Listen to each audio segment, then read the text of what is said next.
와인에 대한 궁금증을 풀어가는 뱅뱅뱅 첫 번째 시간입니다. 와인은 여러 가지 기준으로 분류될 수 있는데 가장 기본적인 분류라면 역시 색깔에 의한 분류, 즉 레드 와인과 화이트 와인입니다. 당연히 레드 와인을 만드는 포도 품종이 따로 있고 화이트 와인을 만드는 포도 품종이 따로 있습니다. 레드 와인은 흑포도로부터 만들어집니다. 까베르네 소비뇽, 피노 누아르, 메를로, 보졸레 누보를 만드는 가메 등이 우리가 흔히 접하는 레드 와인의 포도 품종들이라고 하겠습니다. 화이트 와인은 청포도로부터 만들어지는데 샤르도네, 리슬링, 소비뇽 블랑 등이 우리에게 익숙합니다.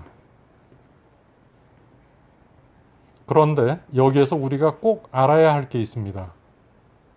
레드 와인은 흑포도의 껍질과 씨를 통째로 사용해 발효시킵니다. 반면 화이트 와인은 청포도를 압착한 후 바로 껍질과 씨를 분리시킵니다. 그렇다면 만약 흑포도를 압착한 후 바로 껍질과 씨를 분리시켜 발효시킨다면 어떤 와인이 만들어질까요? 그렇습니다.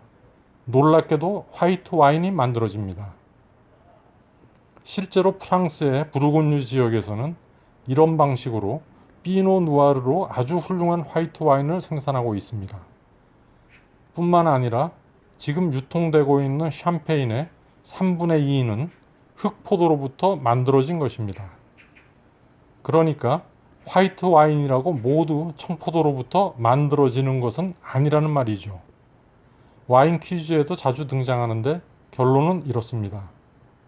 청포도로 레드 와인을 만들 수는 없어도 흑포도로 화이트 와인은 만들 수 있다.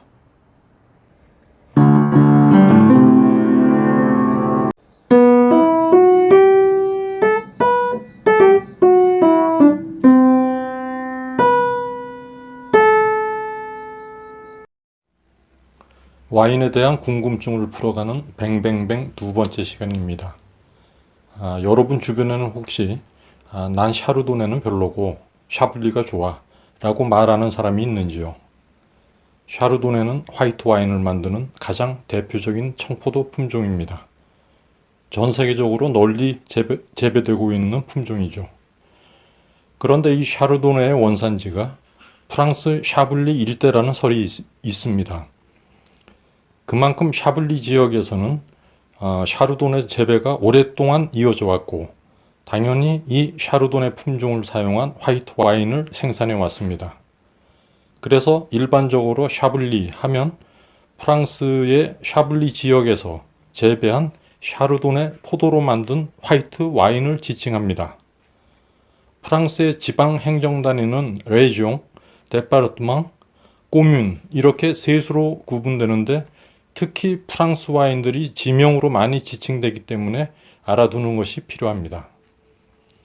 와인으로 유명한 부르고뉴는 레지옹이고 샤블리는 그 부르고뉴 최북단에 위치한 꼬뮌입니다. 결론은 이렇습니다. 샤르도네는 포도이고 샤블리는 땅이다.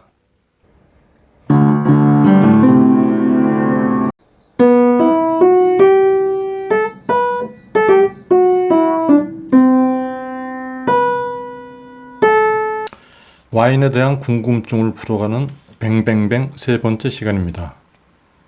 오늘날 샴페인은 축하나 축복의 상징으로 마시는 술의 대명사가 되었습니다. 샴페인은 샹파뉴의 영어식 표기인데 샹파뉴는 프랑스의 지명입니다. 샹파뉴는 로마 시대까지 거슬러 올라가는 오래된 와인 산지입니다. 그러나 처음부터 우리가 현재 마시는 발포성 와인을 만들었던 것은 아닙니다. 이 지역 수도승이었던 동페리뇽이 발효를 끝낸 와인을 유리병에 넣고 여기에 당분과 효모를 첨가하여 병 속에서 2차 발효를 시키는 방법을 개발하였습니다. 이렇게 하면 이산화탄소가 병 속에서 포화되어 마개를 열 때 발포됩니다. 이후 샹파뉴 지역에서 생산하는 발포성 와인은 전 세계적인 명성을 얻었고 샹파뉴 지역에서 샤르도네, 비노 누아르, 비노 뮤니의 포도 품종을 섞어 만드는 발포성 와인을 통칭하여 샹파뉴라고 부르게 되었던 것입니다. 프랑스의 다른 지역이나 프랑스 아닌 나라에서도 발포성 와인을 만들고 있지만 샹파뉴, 그러니까 샴페인이란 명칭은 사용할 수 없도록 오랫동안 법적으로 규제해 왔습니다. 이것이 당연히 샹파뉴 지역 아닌 곳이나 국가들의 반발을 샀겠죠. 결국 2005년 세계무역기구 WTO는 유럽 연합 국가들이 아니라면 샴페인 같은 지리학적 명칭을 사용할 수 있다고 판단하였습니다. 결론은 이렇습니다. 샹파뉴는 프랑스에 있지만 샴페인은 우리도 만들 수 있다.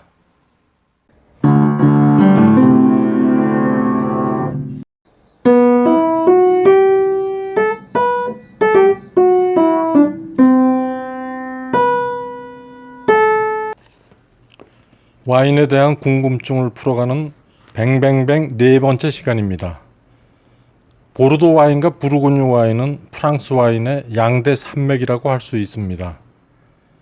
보르도 지역의 포도 농사는 그 역사가 고대 시대까지 올라가며 메독, 오메독, 그라브, 소테른, 포무롤, 생떼밀리옹 등의 마을에서 생산되는 우수한 와인들은 대서양과 연해 있는 항구 도시 보르도를 통해 전 세계로 퍼져나갔습니다.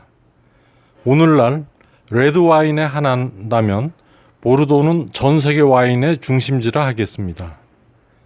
또한 보르도가 속해 있는 아키텐 지방은 1154년부터 1453년까지 약 300년 동안 영국의 영토였기 때문에 보르도 와인은 클레럿, 즉 클라레라는 영어 명칭으로도 불려집니다. 집안의 융기에 의한 완만한 구릉지로 이루어진 부르고뉴 지역의 토양은 다양한 개성의 특색 있는 와인 생산의 토대가 되었습니다. 성분이 서로 다른 토양이 켜켜이 복잡하게 얽혀 있기 때문에 부르고뉴에서는 포도밭이 10m만 떨어져 있어도 전혀 다른 와인이 생산된다고 합니다.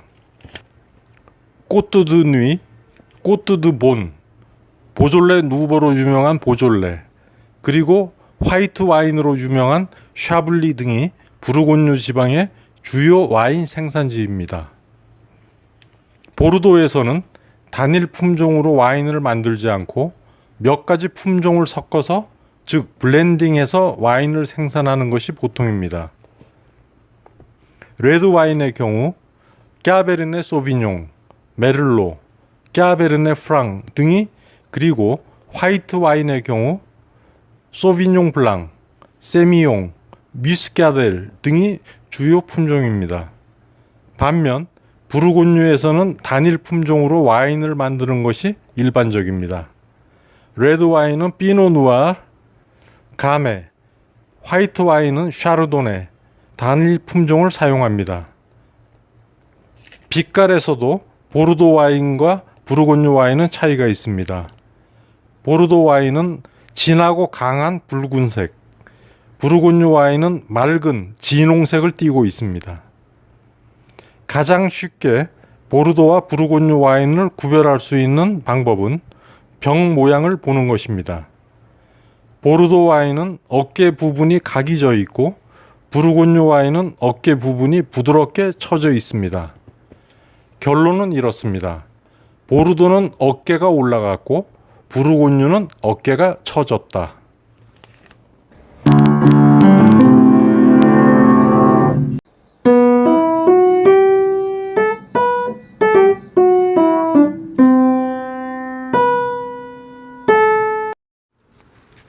와인에 대한 궁금증을 풀어가는 뱅뱅뱅 다섯 번째 시간입니다. 물은 섭씨 100도에서 끓고 알코올은 78.3도에서 끓습니다. 따라서 술을 가열하면 물보다 먼저 알코올이 증발하게 되고 이것을 모으면 원래 술보다 알코올 도수가 높은 술이 만들어집니다. 이렇게 만들어지는 술을 증류주라고 하는데 전 세계에서 다양한 형태의 증류주들이 생산되고 있습니다. 이 중에서 와인을 비롯한 과실주를 증류하여 만드는 증류주를 특히 브랜디라고 합니다. 프랑스 파리 남서쪽 400km에 프랑스에서 가장 더운 지방으로도 유명한 꼬냑이 위치해 있습니다. 원래 꼬냑 지방에서는 윈니 블랑, 이탈리아에서는 트레비아노라고 부르는 청포도 품종으로 화이트 와인을 생산했었는데 이 와인은 산도가 높고 당도가 낮아 별로 팔리지 않았고 더구나 약 90km 밖에 떨어지지 않은 보르도 지방의 와인에 밀려 소비자들의 관심을 끌지 못했습니다. 와인 산업의 불황을 타개하기 위해 꼬냑 지방에서는 이 환영받지 못하는 와인을 이용해 브랜디 생산을 시작합니다. 우선 와인을 첫 번째 증류합니다. 이렇게 해서 알코올 도수 30% 정도의 원액이 얻어지는데 이것을 브루이라고 부릅니다. 브루이를 다시 증류하면 알코올 도수 70% 정도의 원액이 얻어지는데 이것을 오드비라고 합니다. 오드비란 생명의 물이라는 뜻인데 실제 초기에는 오드비가 치료용으로 사용되었습니다. 이 오드비를 참나무 통에서 적어도 2년 이상 숙성시키면 알코올 도수가 감소하고 당이 생성되면서 부드러운 풍미를 갖추게 됩니다. 이렇게 생산되는 꼬냑 지방의 브랜디는 점차 세계적인 명성을 얻게 되었고 꼬냑이라는 지명이 이 지역에서 생산되는 브랜디의 대명사로 굳어졌습니다.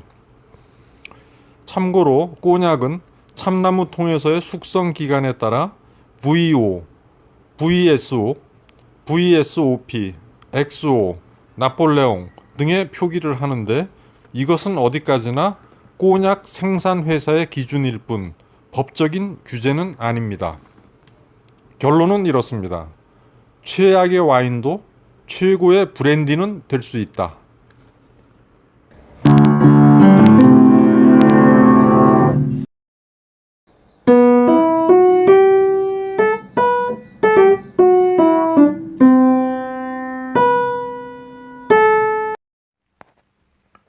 와인에 대한 궁금증을 풀어가는 뱅뱅뱅 6번째 시간입니다. 오늘날 프랑스 와인이 세계적인 명성을 얻은 이유는 여럿 있겠으나 무엇보다도 AOC, 프랑스식으로 아오세라고 하는 원산지 명칭 표기 규제 제도에 힘입은 바 큽니다. 아오세는 전통적으로 유명한 고급 와인의 명성을 보호하고 품질을 유지하기 위한 규제로서 한마디로 유명한 포도 산지의 지명이 도용되는 것을 법적으로 방지하고 있는 제도입니다. 예를 들어 여기 샤또 마르고라는 와인이 있습니다. 아주 유명하고 비싼 와인이죠. 이 와인의 상표에서 우리는 아펠라시옹 마르고 꽁트롤레라는 문구를 볼 수 있습니다. 마르고는 메독 지방의 한 마을 이름인데 우리는 이 와인이 마르고 마을에서 재배된 포도로 제조되었음을 정부가 보증하고 있다는 사실을 확인할 수 있습니다. 메독 지방에서는 이처럼 메독이 아닌 마을 이름을 산지명으로 상표에 표기할 수 있는 특권이 부여된 곳이 6군데 있습니다. 마르고, 생테스테프, 뽀이악, 생줄리앙, 리스트락, 물리에서 생산되는 와인들은 상표에 각각의 마을 이름을 표기할 수 있고 그렇지 못한 다른 마을의 와인들은 메독 또는 오메독이라는 명칭밖에 사용할 수 없습니다. 더 나아가 보르도 지역 내 메독 지방 아닌 곳에서 생산되는 와인은 상표에 메독이라는 명칭을 사용할 수 없고 단지 보르도라는 명칭을 사용해야 합니다. 물론 보르도 와인이 아니라면 보르도라는 명칭을 사용할 수 없겠지요. 따라서 아오세 와인의 산지명이 좁을수록 즉 보르도나 메독보다는 마르고 등으로 표기된 와인이 품질이 뛰어나고 가격도 비싼 것이 보통입니다. 그러나 아오세 제도가 개성적인 와인의 제조를 방해한다는 반론도 만만치 않습니다. 또한 아오세 와인이 반드시 와인의 품질을 말하는 것도 아닙니다. 결국 중요한 것은 내 취향에 맞는 와인을 만나는 것이겠죠. 그래도 결론은 이렇습니다. 좁을수록 비싸고 넓을수록 싸다.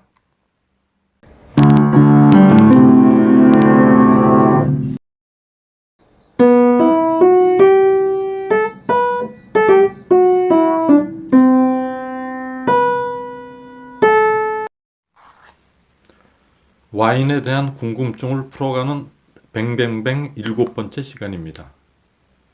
프랑스 와인의 라벨에는 일반적으로 포도 품종이 표기되어 있지 않습니다. 반면 미국, 칠레, 아르헨티나, 호주, 남아공 같은 이른바 뉴월드 와인의 라벨에는 거의 예외 없이 포도 품종이 표기되어 있습니다. 이렇게 된 배경에는 프랑스의 뿌리 깊은 믿음이라고 할 수 있는 테루아르와 밀접한 관계가 있습니다. 땅을 의미하는 테르에서 파생한 테루아르는 어느 포도밭이 처한 기후, 토양의 성질, 지형, 관계, 배수 등 모든 자연적 환경을 함축하고 있는 개념입니다. 프랑스에서는 오랫동안 수확한 포도의 품종과는 상관없이 좋은 테루아르에서 좋은 와인이 만들어진다는 믿음이 있어 왔습니다. 즉, 같은 포도 품종도 테루아르에 따라 전혀 다른 와인이 된다는 것이죠. 그래서 중요한 것은 포도의 품종이 아니라 어떤 테루아르의 포도밭이냐 하는 것이었습니다. 테루아르를 중심으로 포도밭의 등급이 결정되고 포도밭의 등급이 그대로 와인의 등급과 연결되기 때문에 프랑스에서는 포도원 명칭이 그대로 와인의 브랜드가 되는 것이 일반적입니다. 그러나 이 테루아르에 대한 반론과 도전도 만만치 않게 있어 왔습니다. 심지어 테루아르가 실체가 없는 환상에 지나지 않다는 점을 증명하기 위한 실험도 행해지고 있습니다. 특히 뉴월드에서는 테루아르보다는 포도의 품종이나 양조 기술을 더 중시하고 있습니다. 발효 온도를 조절한다든가 당분을 더 첨가한다든가 산성 물질을 첨가하여 와인의 산도를 조절한다든가 포도즙의 농도를 조정한다든가 효모나 효소를 첨가한다든가 하는 뉴월드 와인이 테루아르를 중시하는 프랑스를 비롯한 올드월드 와인을 능가하게 될지는 아직 아무도 모릅니다. 결론은 이렇습니다. 올드월드의 와인은 태어나고 뉴월드의 와인은 만들어진다.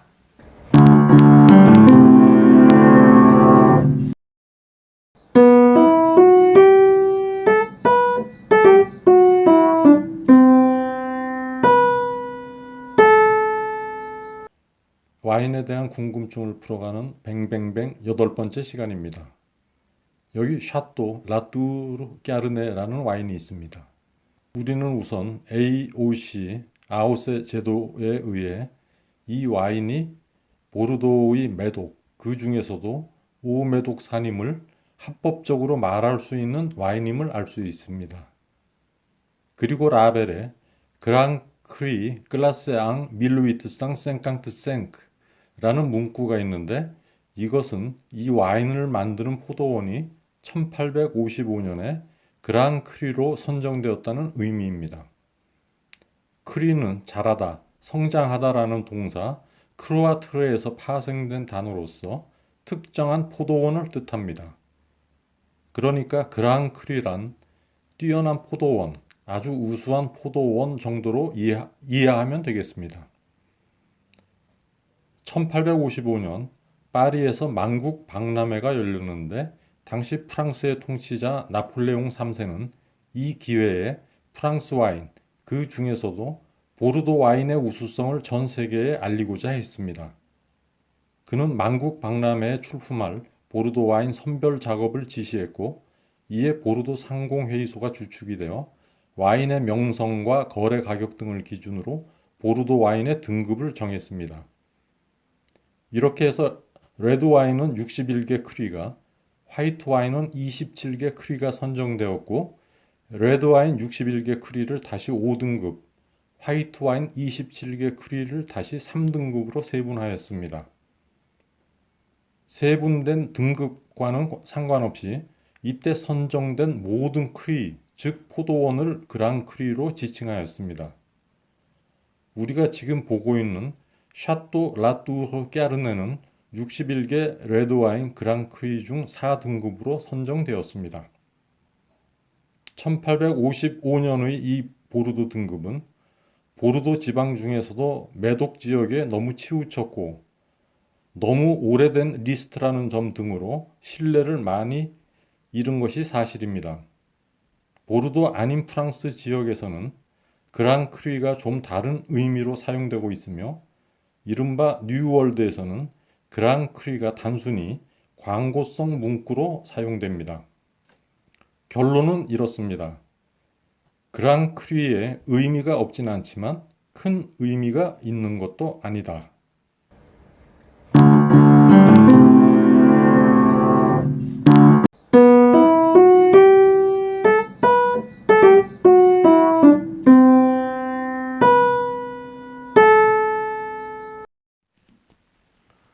와인에 대한 궁금증을 풀어가는 뱅뱅뱅 9번째 시간입니다. 와인을 소재로 한 유머 중 이런 게 있습니다. 곰 2마리가 서로 대화를 주고받습니다. 사냥꾼 잡아먹을 때는 확실히 레드 와인이 맛있고 낚시꾼 잡아먹을 때는 확실히 화이트 와인이 맛있어. 와인과 음식의 궁합을 페어링, 프랑스식으로는 마리아주라고 하는데 고기 요리에는 레드 와인, 생선 요리에는 화이트 와인이라는 고정관념은 오랫동안 뿌리박힌 페어링의 대원칙이라고 하겠습니다. 레드 와인의 타닌이 고기류의 지방을 융화시켜주고 화이트 와인의 상큼한 맛이 생선의 담백한 맛과 어울린다는 이 주장은 그러나 점점 설득력을 잃어가고 있습니다. 조리 방법에 따라 생선 요리도 얼마든지 맛과 향이 강해질 수 있으며 생선회나 초밥에 어울리는 레드 와인도 얼마든지 찾을 수 있습니다. 또한 샴페인이나 화이트 와인과 어울리는 담백한 맛의 고기 요리도 많이 있습니다. 우리나라 김치와 화이트 와인이 잘 어울린다고 주장하는 전문가도 있습니다.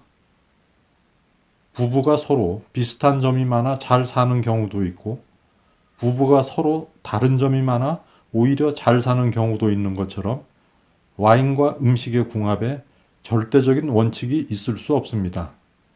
중요한 것은 내가 좋아하는 음식을 내가 좋아하는 와인과 함께 먹는 것입니다. 결론은 이렇습니다. 나에게 맞는 페어링은 남이 아닌 내가 정한다.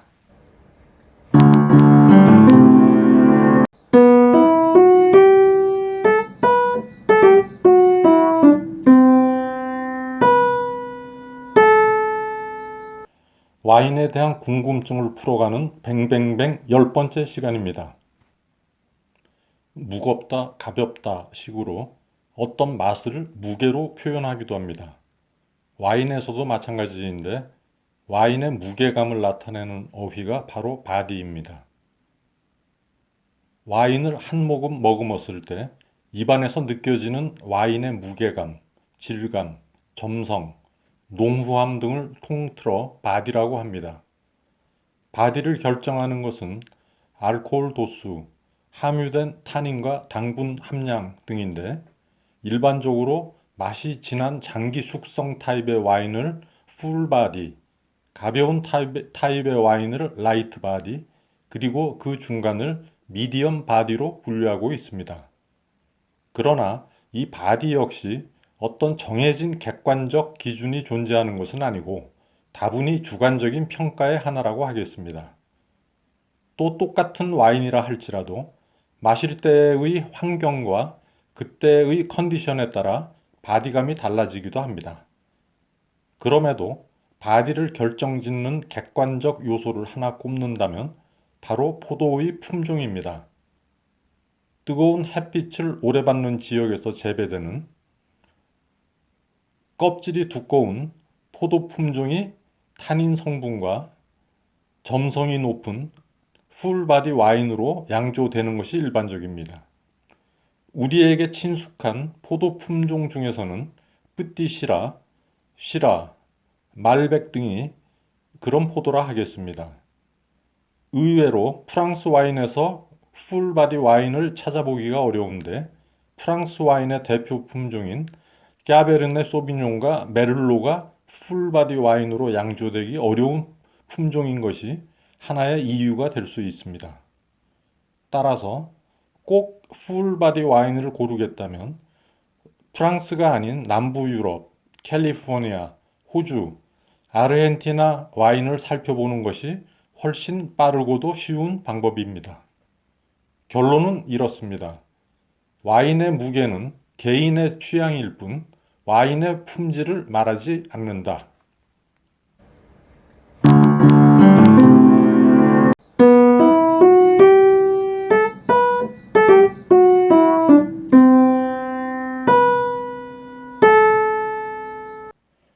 와인에 대한 궁금증을 풀어가는 뱅뱅뱅 11번째 시간입니다. 드라이한 와인, 스위트한 와인 이런 표현을 자주 접하는데 도대체 와인이 드라이하고 스위트하다는 것은 어떤 의미일까요? 와인이란 포도를 으깬 즙을 발효시킨 과일주의 일종입니다. 화학적으로 말한다면 포도의 당분이 효모의 작용으로 에틸 알코올로 바뀐 것이죠. 이때 당분이 거의 모두 알코올로 바뀌어 즉 잔류 당분이 거의 없으면 드라이, 어느 정도 당분이 남아 있으면 즉 잔류 당분이 있으면 스위트하다고 표현합니다. 그러나 와인에는 포도가 아닌 여러 과일, 미네랄, 허브 등의 맛이 복합적으로 섞여 있습니다. 따라서 드라이한 와인이더라도 과일 향 때문에 스위트하게 느껴질 수 있고 스위트한 와인이 미네랄이나 동물성 향 때문에 드라이하게 느껴질 수 있습니다. 그러니까 화학적으로 잔류 당분이 더 많다고 더 스위트하게 느껴지지 않을 수 있다는 말입니다. 샴페인이나 스파클링 와인은 리터당 잔류 당분의 정도에 따라 드라이한 정도를 라벨에 표기하기도 합니다. 그렇다고 이 표기를 무조건 믿어서는 안 됩니다. 와인의 단맛은 여러 복합적인 맛들 속에 숨어 있는 경우가 많아 찾아내기 힘들기 때문입니다. 결론은 이렇습니다. 내가 생각하는 드라이 와인이 화학적으로는 스위트 와인일 수 있다.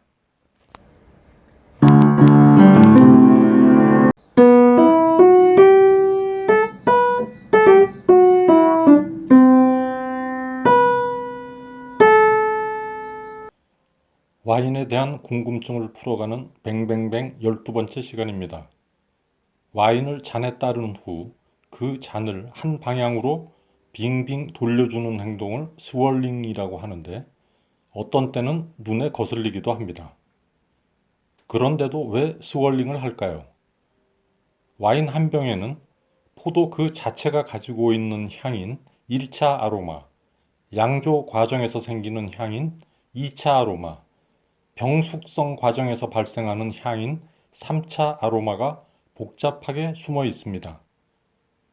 스월링을 하게 되면 와인이 공기와 접촉하면서 와인 속에 있던 방향성 물질이 산소와 결합하여 특유의 향이 발산되는데 이때의 향을 특히 붓게라고 합니다. 따라서 스월링을 하면 향과 맛이 더 또렷해지고 질감이 부드러워지며 전반적으로 마시기 좋은 상태가 됩니다. 또 하나 스월링을 통해 얻을 수 있는 게 있는데 바로 와인의 눈물입니다.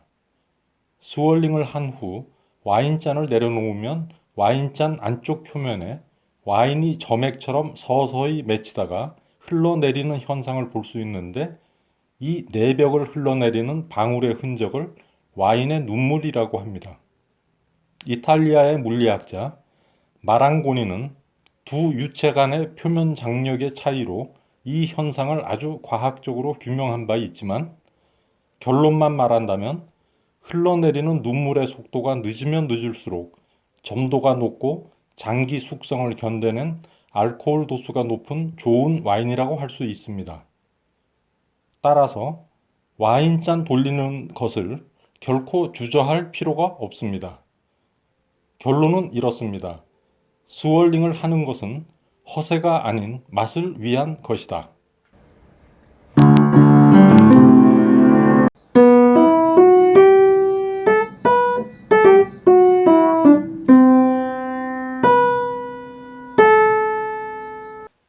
와인에 대한 궁금증을 풀어가는 뱅뱅뱅 13번째 시간입니다. 1848년 골드러시로 각지에서 이민자들이 캘리포니아로 몰려들었고 소노마와 나파밸리를 중심으로 캘리포니아 와인 역사도 시작되었습니다. 품질 좋은 와인이 잘 자랄 수 있는 자연 환경과 미국적인 개척 정신이 결합된 캘리포니아 와인은 그러나 오랫동안 저평가되었고 별 주목을 받지 못했습니다. 그러다 1976년 5월 24일 스티븐 스퍼리어라는 영국의 와인상이 파리에서 프랑스 와인과 캘리포니아 와인 비교 시음회를 개최합니다. 캘리포니아 와인이 결코 프랑스 와인을 뛰어넘진 못하겠지만 마침 미국 독립 200주년을 맞아 캘리포니아 와인도 나름 나쁘지 않다는 사실을 알리는 것도 의미가 있을 거라는 가벼운 생각에서 시작되었던 시음회였습니다.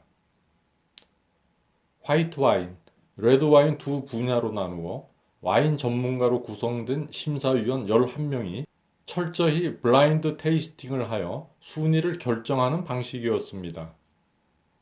심사위원 11명 중 9명이 프랑스인이었고 1명이 미국인, 그리고 이 시음회를 주최한 영국인 스퍼리어였습니다.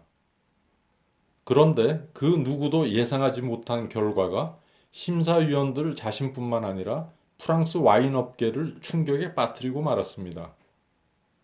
부르곤유 화이트 와인의 전설과도 같은 메르소, 몽라쉐를 누르고 캘리포니아의 샤또 몬텔레나가 보르도 레드 와인의 자존심 그 자체라 할 수 있는 샤또 무똥 로쉴드, 샤또 오브리옹을 물리치고 캘리포니아의 스택스 립 와인셀러가 최고점을 받았던 것입니다. 이 사건은 타임지의 파리의 심판이란 타이틀로 보도되었고 프랑스 와인의 자존심은 여지없이 무너지고 말았습니다. 이 파리의 심판 10주년이었던 1986년 그리고 30주년이었던 2006년에 같은 와인으로 같은 방식의 시음회를 했었는데 결과는 역시 캘리포니아 와인의 승리였습니다. 결론은 이렇습니다. 와인의 명성은 라벨이 있어야 보이고 와인의 실체는 라벨이 없어야 보인다.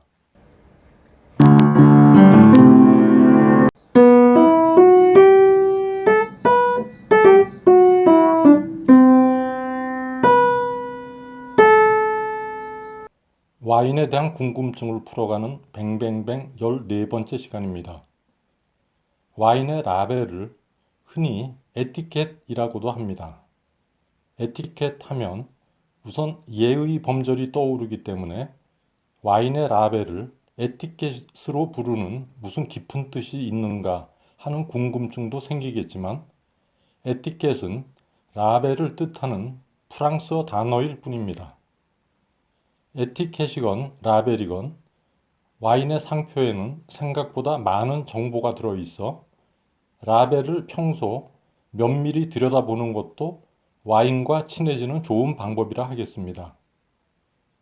샤또 딸보는 2002년 월드컵 우리나라 대표팀 감독이었던 히딩크가 좋아한다고 해서 더욱 유명해진 와인입니다.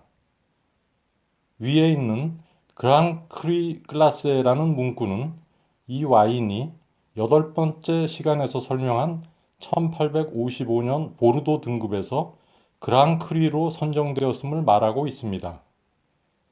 이 라벨에서는 밝히고 있지 않지만 샤또 딸보는 1855년 보르도 등급에서 그랑크리 4등급을 받았습니다. 또 이 와인은 메독이 아닌 생줄리앙이라는 마을 이름을 산지명으로 상표에 표기할 수 있는 특권을 법적으로 보장받은 와인임을 알 수 있습니다. 그리고 이런 문구가 있습니다. 1400년에서 1453년 동안 기엔 지방 총독이자 총사령관 텔벗 장군의 옛 영지. 기엔은 아키텐 지방의 또 다른 이름이고 텔벗은 영국의 귀족이자 장군이었던 존 텔벗을 가리킵니다. 와인으로 유명한 보르도가 속한 아키텐 지방은 약 300년 동안 영국의 영토였다가 1453년 가스티용 전투에서 텔벗 장군이 전사하고 영국군이 철수함으로써 다시 프랑스의 영토가 되었습니다. 아키텐을 다스렸던 텔벗 장군의 영지가 그의 이름을 딴 샤또 딸보라는 포도원이 되었고 또 그 포도원에서 생산하는 와인의 브랜드가 되었던 것입니다. 결론은 이렇습니다. 와인을 알아가는 첫 번째 단계는 와인의 이력서 라벨을 읽는 것이다.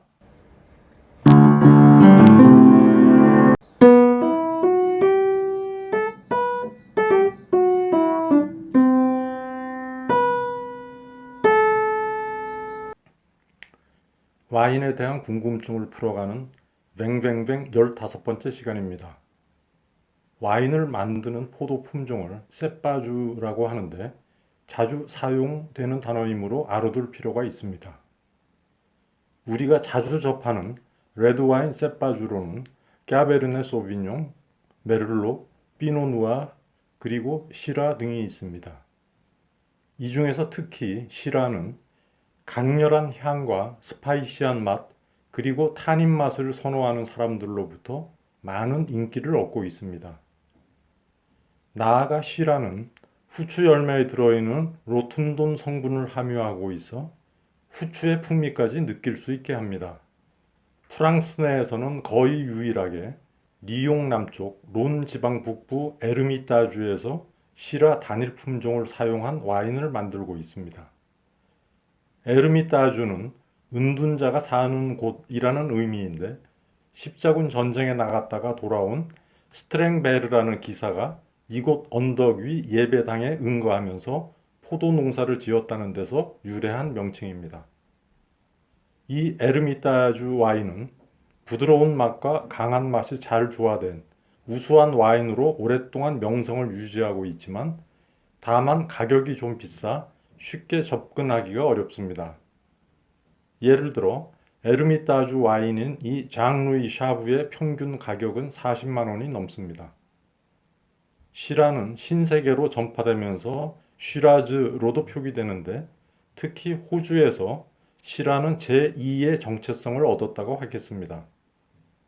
프랑스와는 또 다른 기후와 토양에 시라는 잘 적응했고 보다 풍부하고 보다 균형 잡힌 맛을 내는 쉬라즈로의 변신에 성공하였습니다. 오늘날 쉬라즈 단일 품종의 레드와인은 호주 와인의 대명사라고 하겠습니다. 참고로 이 쉬라즈 단일 품종 호주 와인의 평균 가격은 2만 원이 채 되지 않습니다. 결론은 이렇습니다. 에르미따주 시라가 너무 비쌀 때에는 호주 시라즈를 사들고 집에 온다.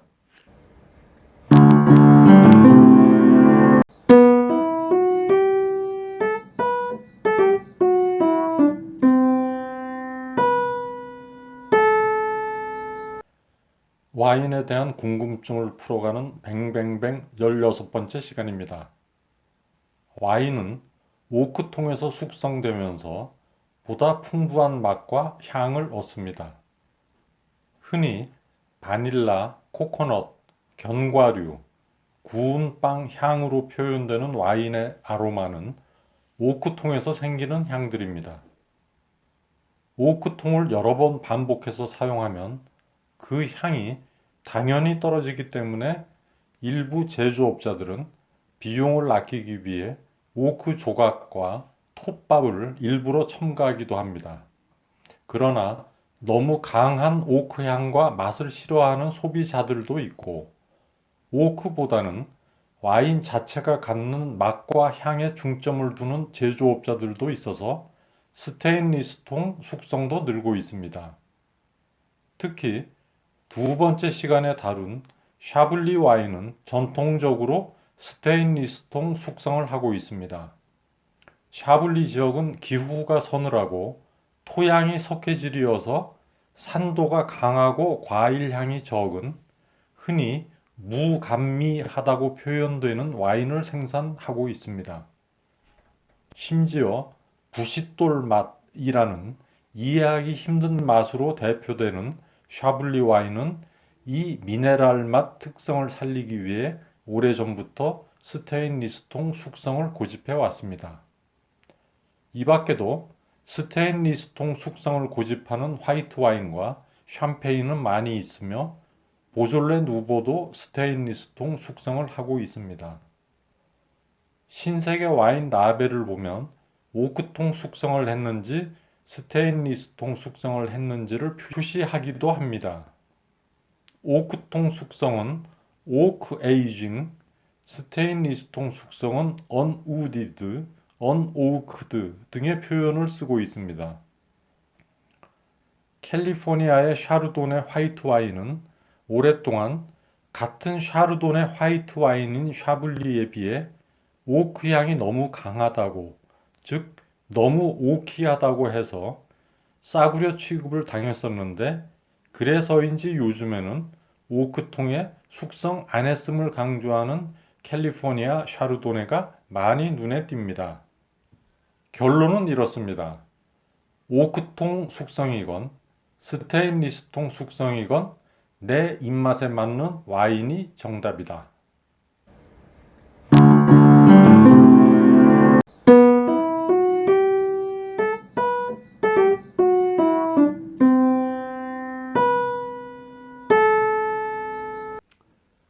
와인에 대한 궁금증을 풀어가는 뱅뱅뱅 17번째 시간입니다.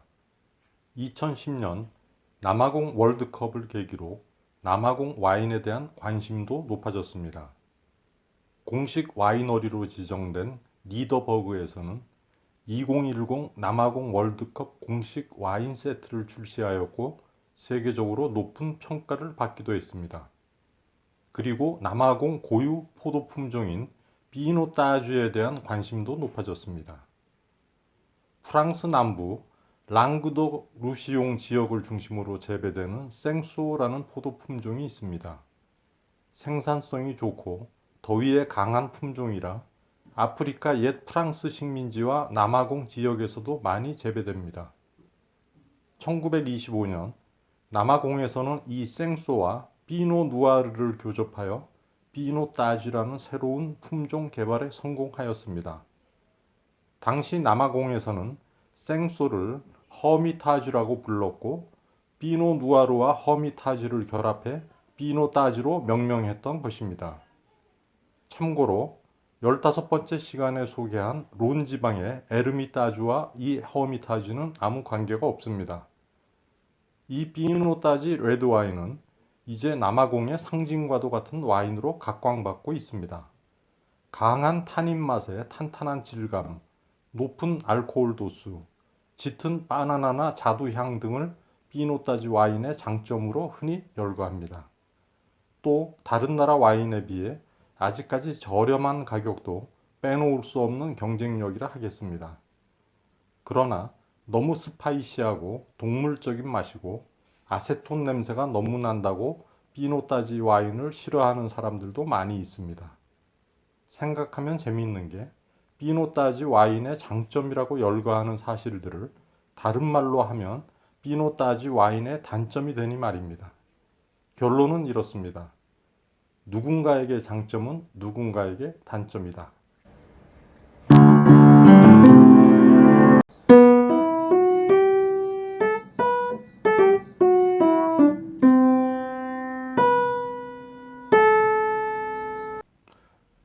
와인에 대한 궁금증을 풀어가는 뱅뱅뱅 18번째 시간입니다. 말백은 프랑스에서 널리 재배되었던 포도 품종입니다. 진하고 선명한 빛깔에 적당한 산미와 과일 향을 느낄 수 있는 레드와인 품종인 이 말백은 그러나 너무 빨리 숙성되고 곰팡이나 추위에 약하다는 단점이 있었습니다. 1956년 보르도 지역이 서리로 큰 피해를 입었을 때 말백 포도나무 약 75%가 얼어 죽고 말았습니다. 이후 말백은 프랑스 내에서 주연 자리를 빼앗기고 다른 포도 품종과 섞는 데 사용되는 조연으로 만족해야 했습니다. 다만 프랑스 남부 까우르 지역의 이른바 블랙 와인은 예외입니다. 까우르 지역에서 생산하는 말백 레드 와인은 오래전부터 프랑스 왕실과 러시아 왕실의 사랑을 받았고 동방정교회 미사주로도 사용되었습니다. 숙성이 되면서 말린 과일 향과 감초 향이 난다는 이 와인은 특히 빛깔이 짙어 블랙 와인으로도 불립니다. 아오세 규정에 의해 까우르 와인이라고 표기하기 위해서는 말백을 70% 이상 포함하고 있어야 합니다. 그러나 말백이 제대로 진가를 발휘하고 명성을 얻은 것은 아르헨티나에서입니다. 특히 칠레 국경 인접 지역인 멘도사 지역은 안데스 산맥을 끼고 있는 무공해 청정 지역으로 풍부한 일조량과 과학적인 관계 시설로 아르헨티나 말백 와인을 세계 최고 수준으로 끌어올렸다는 찬사를 받고 있습니다. 다양한 과일 향과 꽃향기, 그리고 커피와 초콜릿 향, 나아가 향신료 향까지 느낄 수 있는 와인이라는 칭찬에 힘입어 이제 말백은 아르헨티나 와인의 대명사가 되었습니다. 결론은 이렇습니다. 어떤 품종이냐보다 어디에 어떤 품종이냐가 더 중요하다.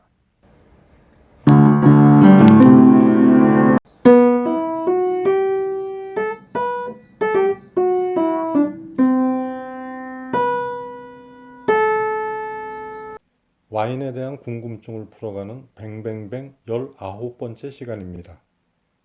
소비뇽 블랑은 프랑스 보르도 지역과 루아르 계곡을 원산지로 세계 각지에서 재배되는 청포도 품종입니다.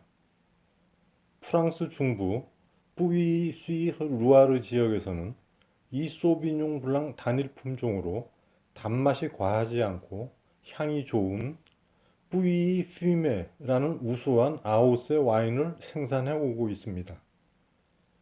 캘리포니아의 소비뇽 블랑 와인은 오랫동안 뿌이 퓨메에 비해 질이 떨어진다고 여겨졌지만 캘리포니아 와인의 아버지로 일컬어지는 로버트 몬다비의 노력에 힘입어 오늘날 뿌이 퓨메에 뒤떨어지지 않는 와인으로 평가되고 있습니다. 몬다비는 이렇게 개발한 소비뇽 블랑 와인에 퓨메 블랑이라는 다분히 뿌이 퓨메를 의식한 명칭을 붙였습니다. 그러나 지금 최고의 소비뇽 블랑 산지로 꼽히는 곳은 뉴질랜드 남섬의 북단 말보로 지역입니다. 말보로 지역에 소비뇽 블랑이 재배되기 시작한 것은 1970년대였는데 짧은 기간에 비약적인 발전을 일으켰습니다. 신선도와 포도 자체의 향기를 보존하기 위해 오크통보다 스테인리스통 숙성을 하며 와인 병막에도 코르크가 아닌 트위스트 캡을 사용하는 이 지역 소비뇽 블랑은 흔히 막 깎은 잔디밭 향이 난다고 표현됩니다. 산도가 높고 톡 쏘는 맛, 싱그러운 과일 향과 신선한 야채 향이 나는 말보로 소비뇽 블랑은 특히 생선회나 샐러드, 염소 치즈와 궁합이 잘 맞는 것으로도 유명합니다. 오늘날 말보로 소비뇽 블랑은 뉴질랜드 와인의 대명사가 되었고 매년 5월 첫째 금요일을 국제 소비뇽 블랑의 날로 정하는 등 정부 차원의 지원도 강화되고 있습니다. 그러나 소비뇽 블랑은 시간이 지나면 와인에서 느껴지는 힘이 약화되고 맛이 급격히 변한다는 단점도 있습니다. 결론은 이렇습니다. 소비뇽 블랑 와인은 절대 오래 두지 않는다.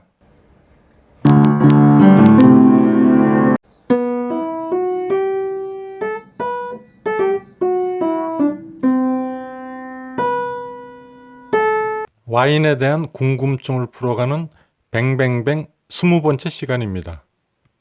오늘날 전 세계적으로 가장 많이 사용하는 레드와인 포도 품종은 까베르네 소비뇽이라 하겠습니다. 까베르네 소비뇽은 까베르네 프랑과 소비뇽 블랑의 2종 교배에 의해 탄생한 품종입니다. 남아공의 피노 따주처럼 인위적으로 개발한 경우는 아니고 자연스러운 2종 교배에 의해 탄생되었음이 유전자 연구 결과로 밝혀졌습니다. 까베르네 프랑은 까베르네 소비뇽에 비해 꽃이 빨리 피고 포도도 빨리 익어갑니다. 또 껍질이 얇고 씨도 적어서, 즉 타닌 성분이 적어 장기 숙성을 견디지 못해 까베르네 소비뇽보다 바디감이 떨어지고 묽게 느껴집니다. 따라서 보르도 지방에서 까베르네 프랑 단일 품종으로 와인을 생산하는 경우는 극히 드물고 까베르네 소비뇽, 피노 누아르, 메를로 등과 블렌딩할 때 사용하곤 합니다. 그러나 까베르네 프랑은 강하지도 약하지도 않은 섬세함과 특히 품격 있는 향으로 나름 인정받고 있습니다. 특히 앵드르-에-루아르 지방의 쉬농과 부르게이유 마을은 까베르네 프랑 단일 품종으로 나무딸기 향과 제비꽃 향을 느낄 수 있는 우수한 아오세 와인들을 생산해 오고 있습니다. 보르도 와인 중에서도 까베르네 프랑과 떼어놓을 수 없는 와인이 있는데 바로 샤또 슈발 블랑입니다. 입안에서 굴러가는 듯 하다는 다소 과장된 찬사를 받고 있는 이 와인은 보르도 생떼밀리옹 와인 중 자타가 공인하는 최고급 와인입니다. 아무리 싸게 구입한다 해도 4, 50만 원, 빈티지에 따라서는 1000만 원 이상을 들여야 구할 수 있는 이 샤또 슈발 블랑은 일반적인 생떼밀리옹 와인들과는 전혀 다른 블렌딩 방식을 고집하고 있습니다. 보통 생떼밀리옹 와인은 까베르네 소비뇽과 메를로를 주 품종으로 하고 까베르네 프랑을 약간 섞는 정도인데 샤또 슈발 블랑은 특이하게도 까베르네 프랑을 많게는 75% 정도, 즉 주 품종으로 하고 메를로 등을 보조 품종으로 블렌딩하고 있습니다. 따라서 오늘날 샤또 슈발 블랑의 명성에서 까베르네 프랑이 차지하고 있는 비중은 절대적이라고 하겠습니다. 결론은 이렇습니다. 자식이 부모보다 낫기도 하고 자식이 부모보다 못하기도 한다.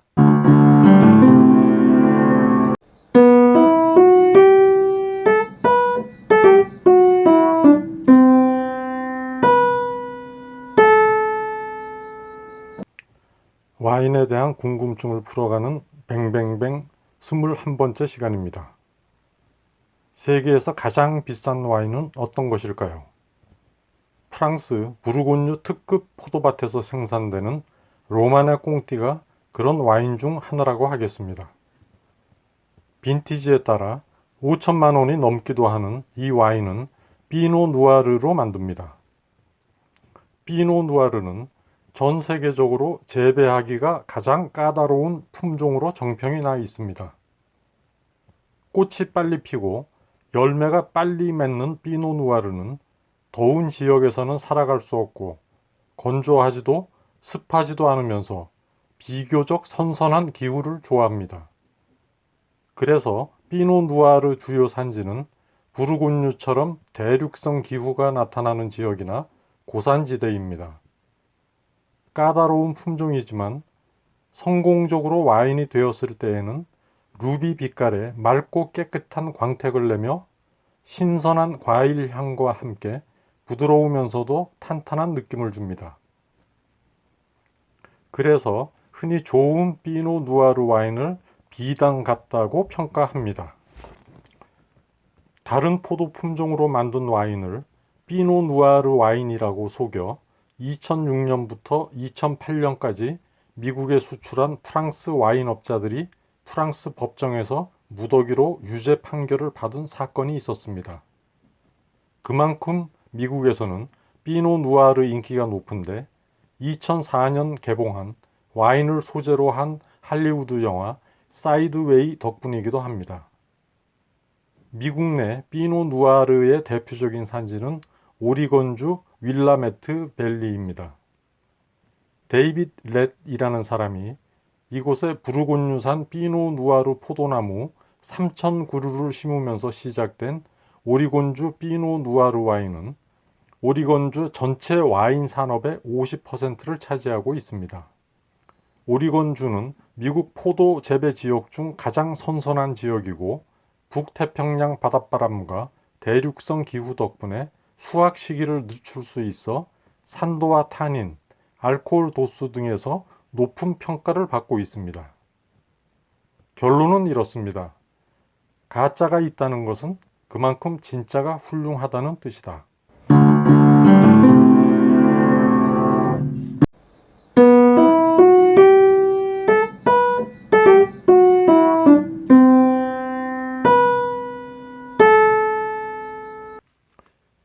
와인에 대한 궁금증을 풀어가는 뱅뱅뱅 22번째 시간입니다.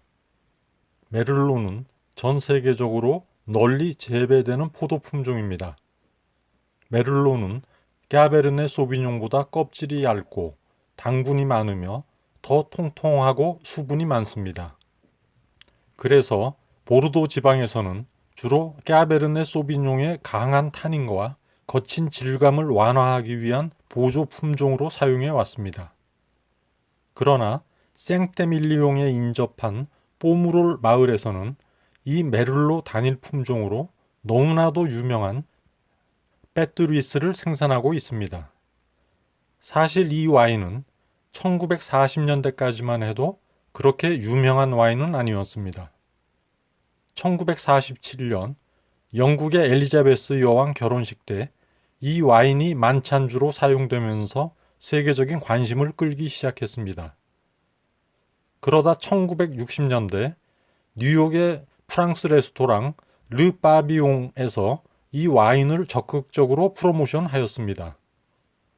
당시 이 레스토랑의 단골이었던 그리스의 선박왕 오나시스, 케네디 대통령 집안 사람들, 제클린 케네디 등이 모두 이 와인을 즐겼고 따라서 패트루이스는 엄청난 인기를 끌게 되었습니다. 2001년 영국 런던에서 증권회사 간부 6명이 패트루이스 3병이 포함된 저녁 식사를 하고 우리 돈으로 약 8천만 원에 달하는 식대를 지불한 사실이 뉴스로 보도되어 비난을 받은 적도 있었습니다. 6명 중 5명은 바로 회사에서 해고되었습니다. 또 라스베이거스에서 잭팟을 터뜨린 사람들이 예외 없이 찾는 와인도 바로 패트루이스라고 합니다. 패트루이스의 명성은 이런 스토리들로 인해 더욱 높아지고 있지만 가벼운 스타일의 품종으로만 알려진 메를로로 힘이 넘치고 풍부한 아로마가 긴 여운으로 남는 모든 것이 완벽하다는 찬사를 받는 와인으로 만들어낸 와이너리의 노력도 결코 잊어서는 안 될 겁니다. 결론은 이렇습니다. 부르곤유에 로마네 꽁띠가 있다면 보르도에는 패트루이스가 있다.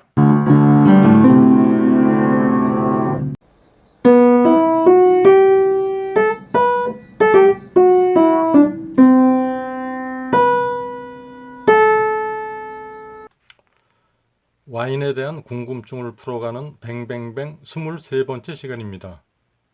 물롱 드 부르곤유라는 청포도 품종이 있습니다. 명칭에서도 알 수 있듯 이 포도는 부르곤유 지방이 원산지입니다. 추운 기후에서도 잘 자라고 수확량이 많지만 포도 알맹이가 작은 편이고 곰팡이에 약합니다. 오늘날에는 부르곤유가 아닌 루아르 아틀랑티크 지역에서 주로 재배되고 있습니다. 이 지역에서는 미스카데라는 마을명을 표기할 수 있는 아웃의 와인이 생산되는데 그러기 위해서는 반드시 물롱 드 부르고뉴 품종을 사용해야 합니다.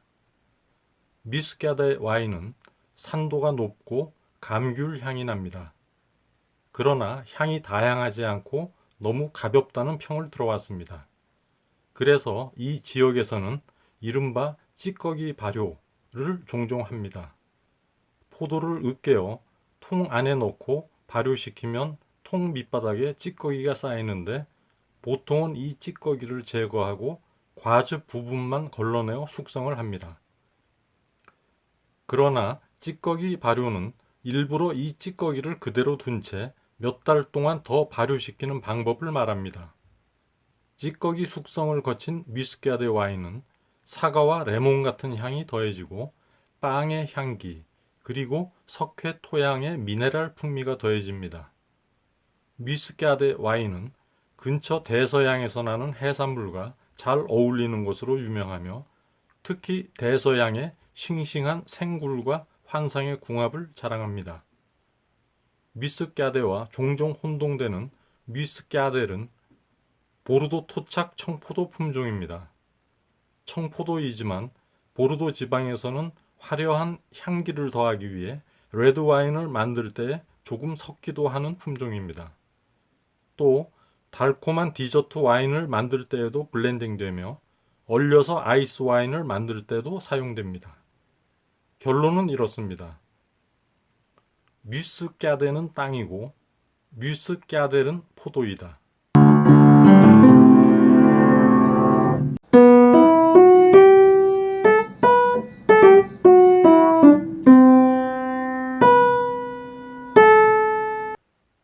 와인에 대한 궁금증을 풀어가는 뱅뱅뱅 24번째 시간입니다. 프랑스어로 된 라벨에서는 비에이유 빈뉴, 영어로 된 라벨에서는 올드 바인스라는 표기를 자주 보게 됩니다. 글자 그대로 늙은 포도나무라는 뜻인데 오래된 포도나무에서 열린 포도를 수확하여 만든 와인임을 알리고 있습니다. 포도나무가 나이를 먹게 되면 과실의 생산량은 줄어들지만 과실 하나하나의 농축도가 높아져 더 진한 풍미의 와인을 생산할 수 있습니다. 어느 정도 수령 이상을 올드 와인이라고 하는지는 정해진 기준이 없으나 보통 30년 이상이라면 올드 와인이라고 할 수 있습니다. 진판델은 미국 캘리포니아에서 많이 재배되는 품종입니다. 그 기원이나 전파에 대해 아직 밝혀지지 않은 게 많지만 오늘날 진판델은 캘리포니아, 나아가 미국의 대표 품종으로 여겨집니다. 진판델은 포도송이에 달린 포도 알의 익는 속도가 각각 다릅니다. 포도송이 전체가 다 익을 때쯤이면 약 10%의 포도알은 건포도처럼 되어 있어 당분이 많아집니다. 알코올 도수가 높고 과일 향이 풍부한 와인이 만들어지지만 너무 달아, 즉 드라이하지 않아 좋아하지 않는 사람들도 많습니다. 그래서 빠른 시간 안에 포도 껍질을 제거하고 로제 와인으로도 만드는데 이 로제 와인을 화이트 진판델이라고 합니다. 청량하고 상큼한 단맛이 나는 화이트 진판델은 특히 과일이나 디저트와 함께 널리 애용됩니다. 또 50년 이상 된 올드 바인에서 수확한 진판델로 만드는 레드 와인을 올드 바인 진판델이라고 하는데 짙은 색깔, 묵직한 무게감, 풍부하고 부드러운 타닌, 강렬하고 달콤한 과일 향으로 유명합니다. 결론은 이렇습니다. 미국의 캘리포니아가 있고 캘리포니아에 진판델이 있다.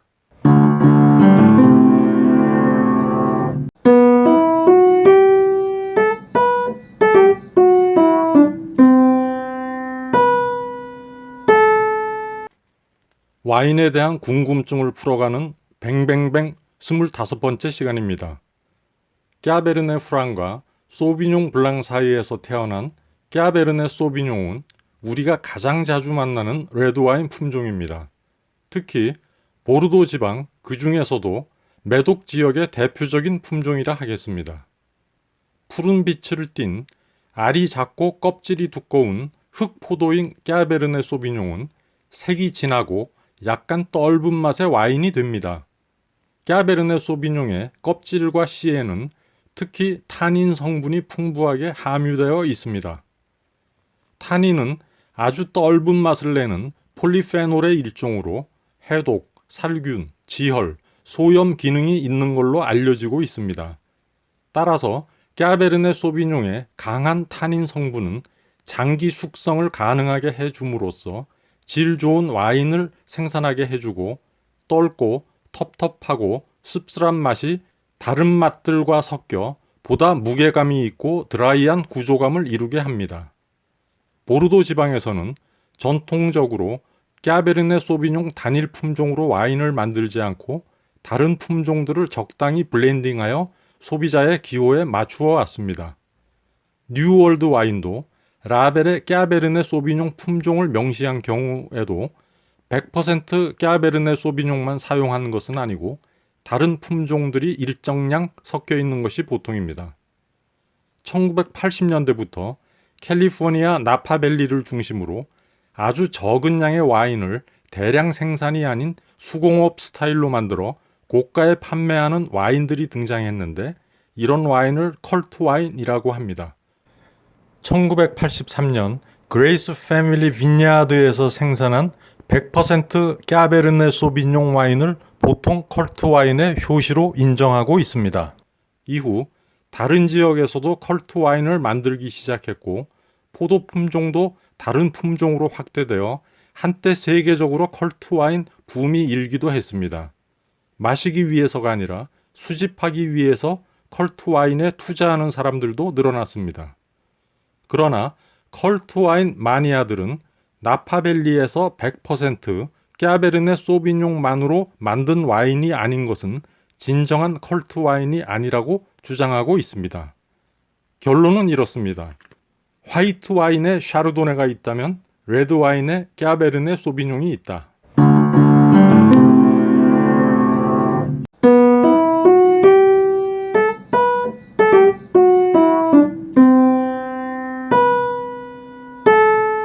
와인에 대한 궁금증을 풀어가는 뱅뱅뱅 26번째 시간입니다. 일반적으로 프랑스 사람들이 미국 사람들에 비해 운동도 덜 하고 담배도 더 많이 피고 지방이 많은 음식도 더 많이 섭취한다고 합니다. 그런데도 왜 미국인들이 프랑스인들에 비해 심장병 발병률과 그로 인한 사망률이 훨씬 높을까요? 1991년 미국 CBS 방송 60 Minute에서 프랑스 보르도 대학 세르지 르노 교수는 그 원인이 와인, 그 중에서도 레드 와인에 있다고 주장했습니다. 심장병 전문가인 그에 의하면 레드 와인에 포함된 폴리페놀 성분이 몸에 나쁜 콜레스테롤 함량을 떨어뜨리고 몸에 좋은 콜레스테롤 함량을 높여준다는 것이었습니다. 이후 레드 와인이 심혈관계 질환을 예방하는 데 도움이 된다는 믿음과 함께 전 세계적으로 레드 와인 붐이 일기도 했습니다. 폴리페놀은 포도의 씨와 껍질에 많이 함유되어 있기 때문에 화이트 와인에는 거의 없고 레드 와인에 많이 존재합니다. 계속된 연구에 의해 그의 주장은 사실로 밝혀졌습니다. 폴리페놀계 물질 레스베라트롤은 항암, 항바이러스, 신경보호, 항노화, 항염, 수명 연장 등의 효과가 보고되고 있습니다. 물에는 녹지 않고 알코올에 잘 녹는 이 물질은 포도 껍질, 포도씨, 땅콩, 오디에 많이 들어 있습니다. 식물이 곰팡이나 해충 같은 안 좋은 환경에 직면했을 때 만들어지는 일종의 항생 물질인 레스베라트롤이 인체에 여러 가지로 도움이 되는 걸로 증명되면서 레스베라트롤 함량을 높이기 위해 더 오랜 숙성 기간을 거치는 와이너리들도 등장했습니다. 그러나 인체가 그 효과를 볼 만큼 레스베라트롤을 섭취하기 위해서는 하루에 레드와인 수십 병씩을 꾸준히 마셔야 할 것입니다. 그럼 당연히 레스베라트롤 이전에 알코올 중독으로 세상을 뜨겠죠. 그래서 레스베라트롤 성분만 추출한 건강보조 약품들이 시장에 넘쳐나고 있습니다. 결론은 이렇습니다. 와인은 와인일 뿐 약이 아니다.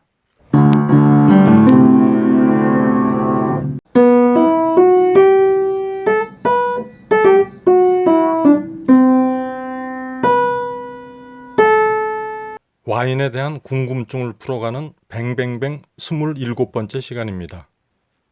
가메라는 포도는 수확량이 많고 재배하기가 까다롭지 않아 특히 부르고뉴 지방에서 널리 재배되었습니다. 가메는 선명하고 깊은 빛깔에 과일 향이 풍부한 와인을 만들어내지만 타닌이 부족해 장기 숙성을 필요로 하는 깊이 있고 조직감이 탄탄한 와인을 만들기에는 부족하다는 평가를 들어왔습니다. 그래서 1375년 당시 부르고뉴 영주였던 용감한 필립 공작은 부르고뉴 지방에서 가메 재배를 금하고 보다 섬세한 품종인 피노 누아르로 대체할 것을 명하였습니다. 이후 부르고뉴의 주 품종이 피노 누아르로 바뀌었지만 도저히 기후가 맞지 않는 남쪽 보졸레 지역만은 예외적으로 가메를 계속 재배해 오고 있습니다. 가메로 양조하는 보졸레 지역 와인은 빨리 수확해서 빨리 마시는 지역민들의 부담 없는 와인으로 평가되어 별 주목을 받지는 못했습니다. 다만 최우수 마을로 선정된 10개 마을은 크리 보졸레라는 명칭을 사용할 권리를 부여받고 있습니다. 농민들이 편하게 마시는 테이블 와인이라는 보졸레 와인의 약점을 오히려 장점으로 전환시킨 보졸레 누보의 탄생에는 조르지 듀베프라는 와인상의 노력이 있었습니다. 8월에서 9월에 수확한 포도를 탄소를 주입하여 단기간 속성으로 발효시켜 11월 셋째 목요일 0시를 기하여 전 세계에 출시하는 보졸레 누보는 한때 세계적인 인기를 얻었고 특히 일본과 우리나라에서 2000년대 초 11월 셋째 목요일이 되는 것을 카운트다운하고 생중계까지 하는 등 폭발적인 인기를 끌기도 했습니다. 그러나 곧 닥친 경제 불안과 사람들의 와인에 대한 취향이 높아지면서 보졸레 누보가 지닌 와인으로서의 한계에 실망하기도 하면서 보졸레 누보 시장은 급속히 시들고 말았습니다.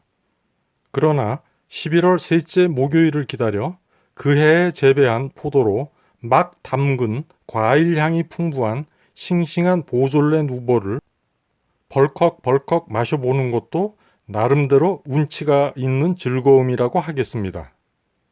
결론은 이렇습니다.